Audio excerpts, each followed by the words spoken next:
Plan.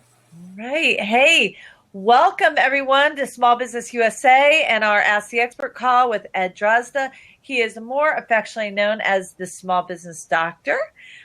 He's using the Generating Winners Twitter ID. So don't look at that for his contact information, but he is definitely generating winners in the business world today. So, a little bit about Ed. Ed is the Small Business Doctor. And he's going to talk today with us about what it takes to get your business healthy and keep it healthy. You wouldn't ignore your personal health, so why would you ignore the health of your business? So let's take some steps now to get your business off life support. I love that, Ed. So thank you for giving that to me. But Ed, why don't you start by telling everybody a little bit about yourself and how they can contact you? Well, as Colleen said, I am the Small Business Doctor. I work with clients around the country and around the world, as a matter of fact, as well. I can be contacted at ed@thesmallbusinessdoctor.com. My website is the same, www.thesmallbusinessdoctor.com. I have been in practice since 1996, and I work with a large variety of folks. My practice is very fundamental, so I am industry neutral, and I work with small business people in a wide array of specialties and expertise. And as we said, my goal is to help you to understand what the illnesses are in your business and to effectively treat them versus the symptoms that we commonly are aware of and for which we all know there is no success in that practice. So what do you mean by healthy business? For me, a healthy business is one that is completely understood. When there are issues, when there are occurrences going on in a business that people don't fully understand the source of, I refer to that as a sick business, as an ill business. In this case, the business owner, the folks in the business are aware of the things that are obvious, but they don't know what gave rise to them. So there are efforts to treat them, to resolve them, are ineffective because they don't really know what it is that they're dealing with. They're looking at the outward symptom, but they don't understand the source of the problem. So I know what I'm doing. I'm Small Business USA, right? I know what I'm doing. What could I possibly be missing? Well, I think that's again. I think the first step is that the individual has to look for signs that something is missing.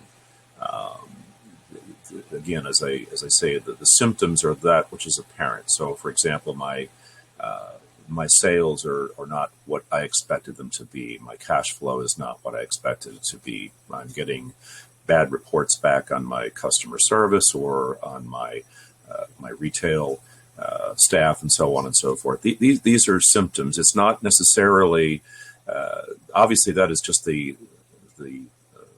tip of the iceberg, as it were. But the things that present themselves like this are the things that one would be looking for. You know, Ed, I love what you said because, but I also don't know that you have to have a problem. I really believe wholeheartedly every business needs a coach. And even with Small Business USA, I think that we even need a coach because I think somebody needs to be able to keep the business owner looking at their business objectively and with a fresh set of eyes. But, you did say something that really resonated for me. You said, if your business isn't growing in sales, that's symptomatic of something else, right? And I want you to elaborate on that a little bit because I don't think people generally – there's this old adage, right, especially when Kmart had all of their troubles and all of their woes, right? But they said if you're not getting better and you're not growing, you're getting sicker and worse, and you really need to assess your business. So you're either growing or you're dying. There's no middle. There's no I'm staying here. And you want to talk about that a little bit? Sure. I think that you're right. There really is no middle ground. That's your choice to be there, and of course one has to acknowledge that there are those folks in business who, for all intent and purpose, are content to be in a midland state, and that's something that has to be acknowledged. For those people that define success as growing and getting bigger and bigger, they need to be able to identify the obstacles that are preventing that and be able to take action to move in that direction. Step one is to recognize that that's their intention, to be clear about what their goals are, what they're designing to do, and then to take steps to remove those obstacles that stand in their way. So you're the small business doctor. How do you diagnose their ills, Ed? It's a process. It is a matter of predominantly looking at information that's presentable, that's available, through the form of interviewing employees and business owners, through looking at various evidence that can be provided in terms of financial statements, various types of records and documents that may exist in a business. It may require talking to customers, people that interact with the business, such as vendors and suppliers. It really depends on what the concern is. So there's a vast amount of information out there. Step one is to be able to take a wide field look at the information that's available and to assess it. I love that you detailed some of the things that you should be looking at, because just throughout my history and career, there's always been that one small symptom that has grown or gotten bigger. And as a leader, it was always really important to me, even in consulting, it's really important to me to really take a look at some of the little stuff that we say, well, it's a small problem. But those small problems tend to fester and become bigger problems over time, or they're a symptom of a more deep-rooted issue. Do you see that a lot in small business? Yes, very much so. And again, I think that people tend to look at the obvious. If for nothing else, they have no time to look any deeper. So they look at something staring them in the face, such as my sales are not what they should be. And they'll take steps that they feel are appropriate in view of that. I had one client, for example, that invested considerably in sales training for his team. And after having spent tens of thousands of dollars in sales training, only to find out that the problem hadn't been resolved, he and I got together to discover that the secret to his sales success lied within him. He had actually invented a product his first time. Had great salespeople, but he had the golden nugget locked in his head because he was very proud of what he had created himself and hadn't shared it with these salespeople, who therefore couldn't sell appropriately. The obvious was the sales are off, so I need to improve upon my salespeople. But heck, he hired great salespeople. Why do you need to spend all that money on making your salespeople better? But it's easy to look to the readily available issue, the symptom. It's easy to take the off-the-shelf treatments and apply them. If you've got the cash flow and you can do it, well, you can do it till the cows come home, but that doesn't mean you're going to fix it.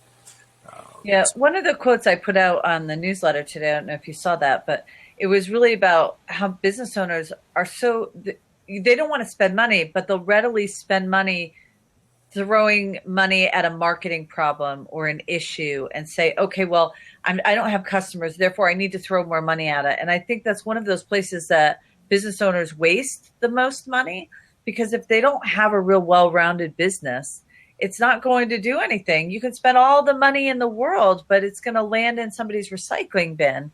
It's not going to, it's a waste of money unless your business is really well positioned to receive that customer. Do you agree?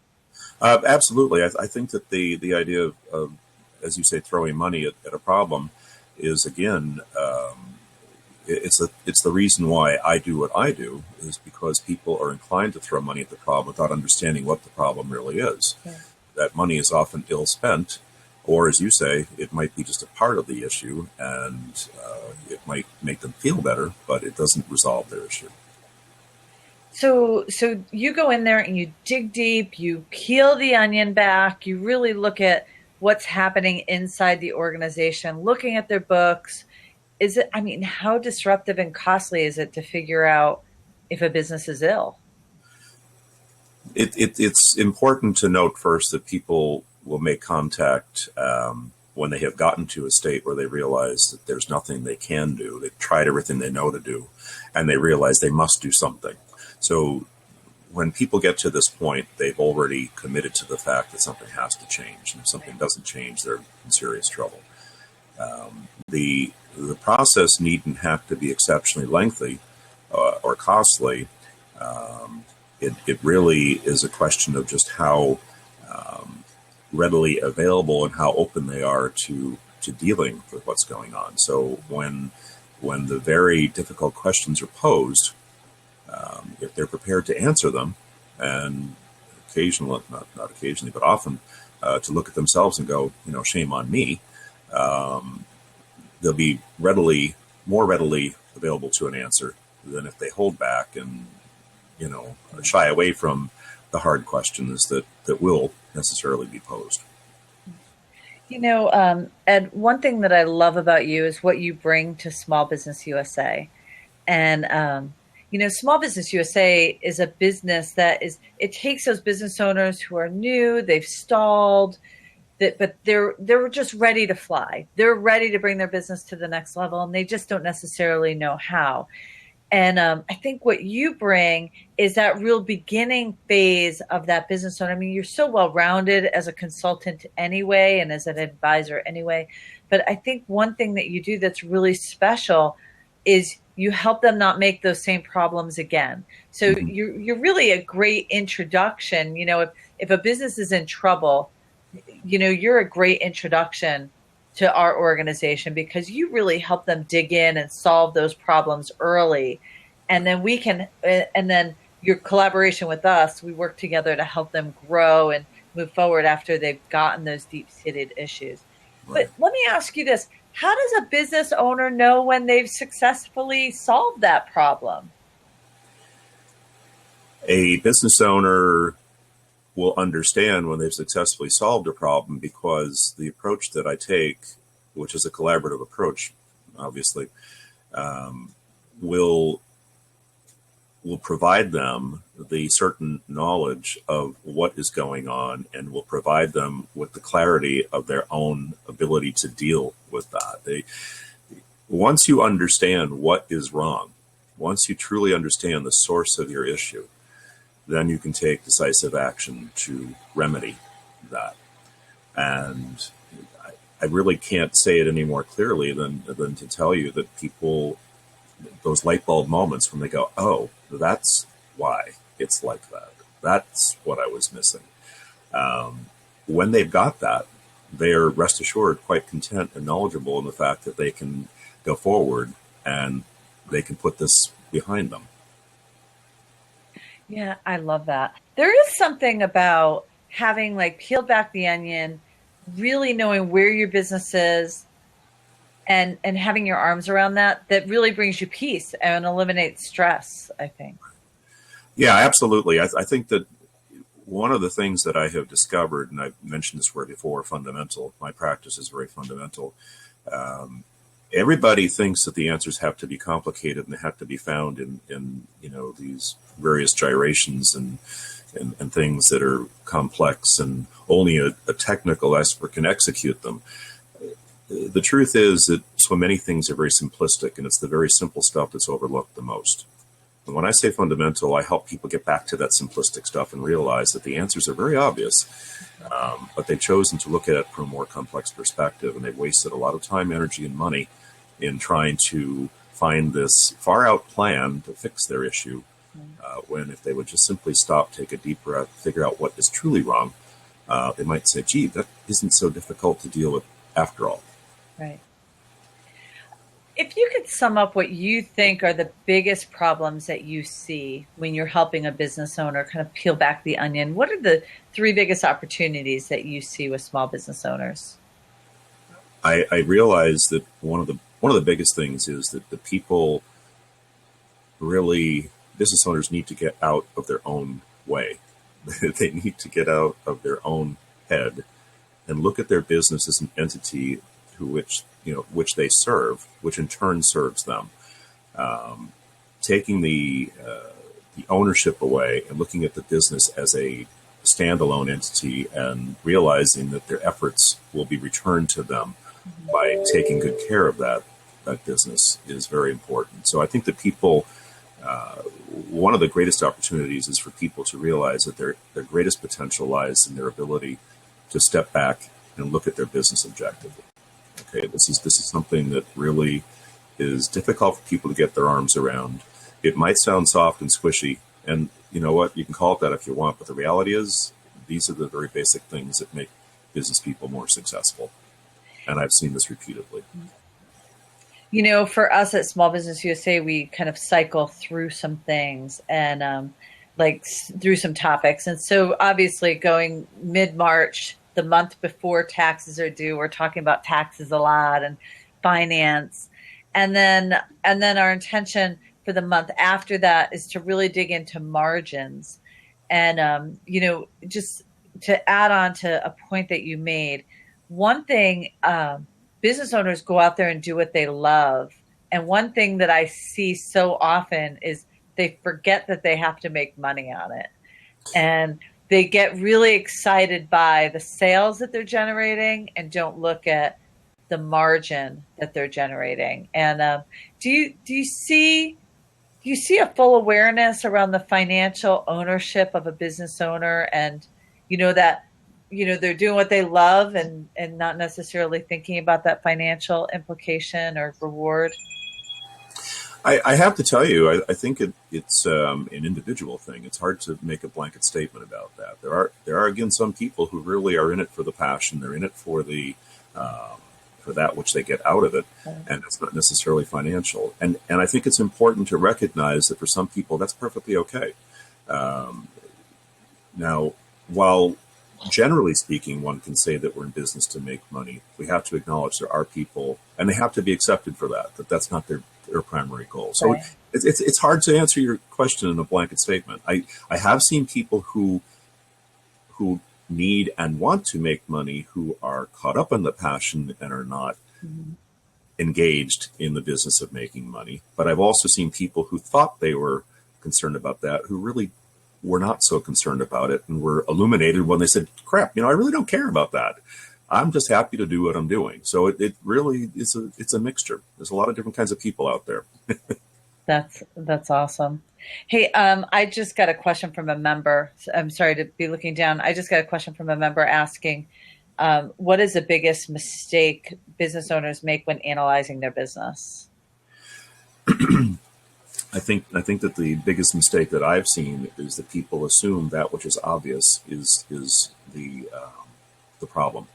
And again, this goes back to the diagnosing what's really wrong. I think that people mistakenly think that it's as simple as I need more sales, when they have no real understanding of what their problem is. In fact, it's your folks in the front space there that are turning customers away. But you think it's just a matter of having a discounted opportunity for people to come in and buy more. But you don't realize that people, are really being turned away by your staff, for example. So I think that's really the biggest thing for me. Yeah, team has been always one of the most surprising arguments with any, and I say argument because no matter in 30 years, I can't even believe that I've been driving sales for businesses. It will be 30 years in December. It blows my mind. I should not be this old, right? but one thing that has always been really interesting to me in every situation, whether it was in corporate America or in small businesses, when you challenge someone's team, people fall in love with their team and completely lose objectivity over and over again. And it is one of the hardest arguments to prove. And for years, I've been leveraging security cameras to just prove business owners wrong, to say, just take a look and tell me what your expectation of your team member is. And then let's see when they don't think you're looking. And anybody watching, anybody with any HR background, you cannot discipline a team member using video surveillance. Please do not do that. If you need help with that, call our helpline. We actually have a new helpline. Right now you call the main office, but Small Business USA members, our business helpline is getting a brand new, the last 4 digits help just came up in Connecticut. So we grabbed that phone number, and so we'll be broadcasting that soon for our business helpline, but call us if you need help with that.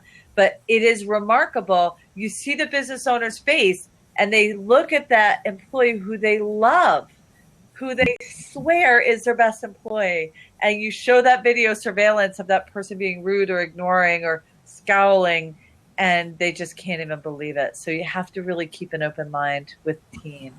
We only have a couple minutes left. I want to respect your time, Ed. I know we got a late start today, but does anyone have any questions for Ed before we end the call?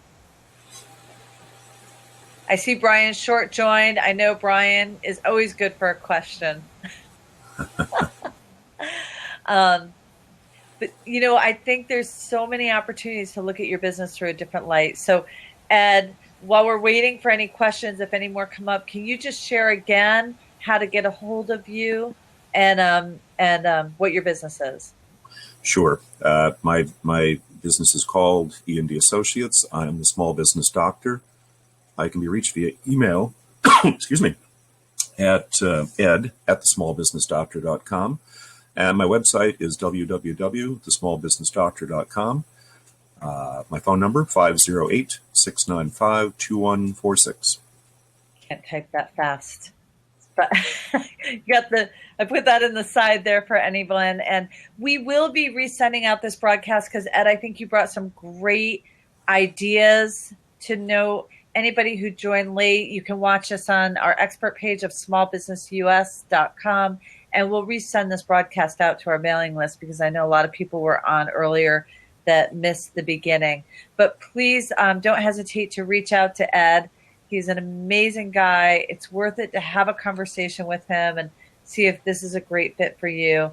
And hopefully you get tons of replays on this blab. But thanks for your patience and for figuring out how to get on this thing for us today. And blab is just kooky on Tuesday, I guess. That's what Scott and I decided when we were trying to make this thing work. Cameras weren't working and craziness. So thank you for being on here. We really appreciate it. Thank you, Colleen. No questions today. You're welcome for the shout out, Brian Short. If anybody needs curtains, you need to reach out to Brian Short at avonsewingloft.com. But hey, thanks so much. The Sewing Loft. I said your website wrong, I think. Type in your website, Brian Short. Quick. But thank you, Ed, for being on the call. And I always appreciate you, and I appreciate what you do for Small Business USA and for our members and for being an elite advisor with us because you're making a difference with small business owners. Thank you. Thank you, Colleen. I appreciate that. All right. Take care, and I will talk to you all soon. SewingLoftofAvon.com. Thank you, Brian. Here's to your success. Thank you again. It's Colleen Ferrary with Small Business US. Small Business USA, but our website is smallbusinessus.com. And please feel free to reach out to me at Colleen@smallbusinessus.com. Thank you, Ed, and I appreciate you being on the call. Take care. Here's to your health and your success, business owners.